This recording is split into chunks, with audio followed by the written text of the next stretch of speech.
ready? Yes, sir. Thank you. Helen.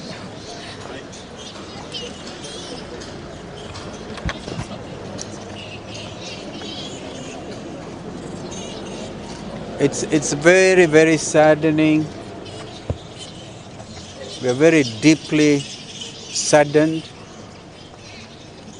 to witness what we have witnessed today. Young men in their early 20s na wazee wawili hivi walipatikana in the crossfire pande huko Ambassador near the archives, National Archives, mmoja kule, mwingine alipatikana karibu na GPO, obviously by a stray bullet, and he was very humorous.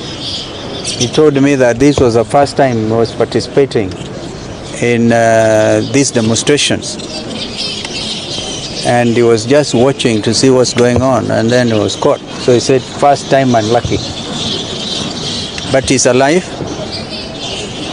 We've received reports today from the leadership of the hospital, and we want to thank Dr. Munene, Dr. Kutoi, and the administration of this hospital for receiving and treating scores and many, many Kenyans. We received a report that over 200 people were brought in. Unfortunately, 2 of them were dead on arrival and 3 died while receiving treatment. And that is one wing that we visited. So you can see, you can begin to imagine the trauma, the suffering by the Kenyan people and this nation. As we speak, we have a nation that is deeply troubled, deeply insecure. I don't think there's any Kenyan who is feeling happy today. I don't even think William Ruto himself is feeling happy because of the shock to he was. Because as a parent, how does he wake up every morning and imagine what happened? And yet, not a word since the happenings on Tuesday from the so-called government spokesperson, not a word from Inspector General of Kenya Police, or the commandant here, the infamous Bungei. I'm speaking after the president of the Law Society, Pedro Diambo, and I don't know what she told you. But in my view, as senior counsel, we're going to document every case, perhaps even revisit the International Criminal Court, and this time talk to them about the atrocities committed against the Kenyan people by a regime which is heartless, which calls his own citizens traitors, they're committing treasonous, treasonous acts. And we are yet to be told who are the financiers of this very organic youth movement, organic in their thousands, and they just want to claim their country back. Abductions seem to be continuing.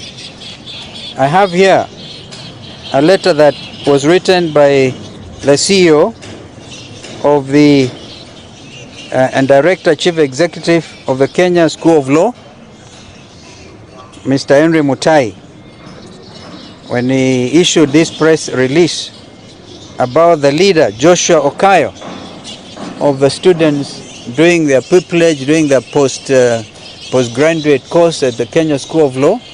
He was abducted, but happily he's alive, because this morning the student was found in Murang'a hungry, very hungry, by a river bank.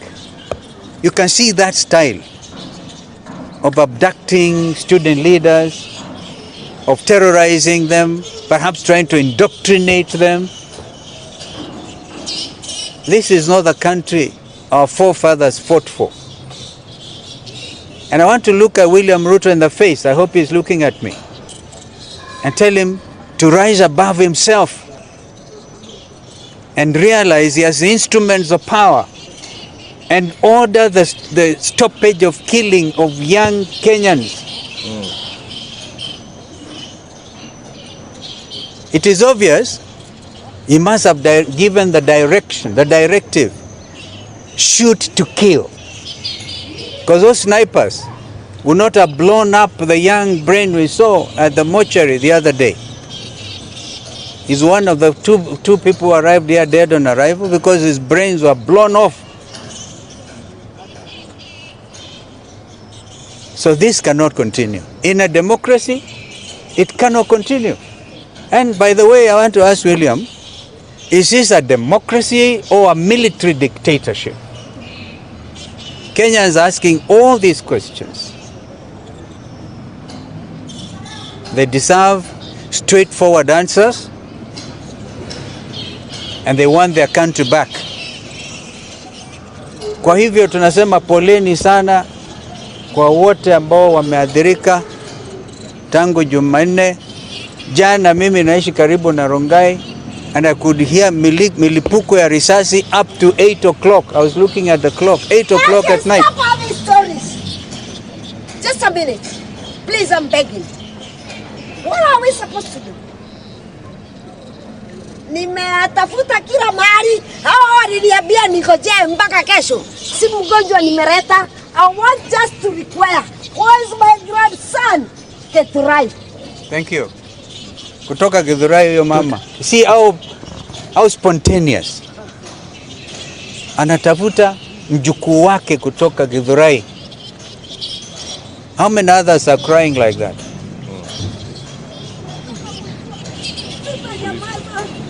So the police. Where's my grandson?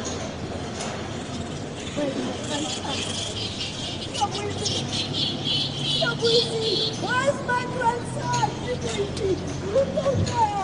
Very painful.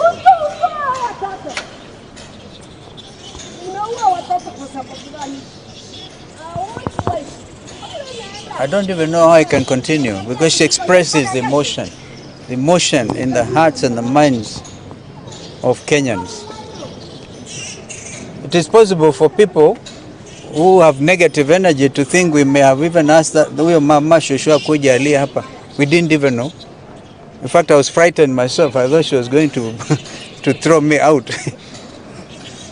But that is reflective of the anger, the anguish Kenyans are going through. But I want to say one thing. God is on the throne. God will save our land. He will not allow this country to go down by people who want to demonstrate opulence. Young people are saying, even if you are stealing our resources, please don't vomit on our shoes, as one time Edward Clay, the famous British High Commissioner to Kenya, said. Yani munakula mpaka munatutapikia. Vijana wamesema la. And I think that for me, what has happened in Kenya is a real reawakening. The spirit of Kenyans who are saying there shall be democracy, there shall be open governance, because from today anybody going to throw out words, those millions in church functions, millions, they will now be asking, where have you stolen from? So this is now a new country, thanks to Gen Z. Gen Z, even Gen Alpha. Nimeona mtoto anauliza maswali makali sana. So this reawakening cannot be in vain. Rex Masai was the first to go.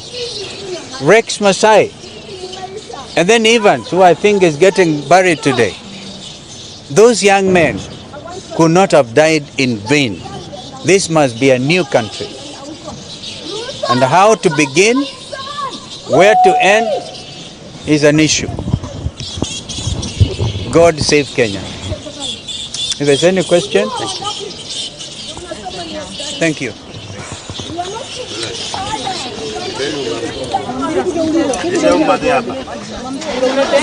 Vamos.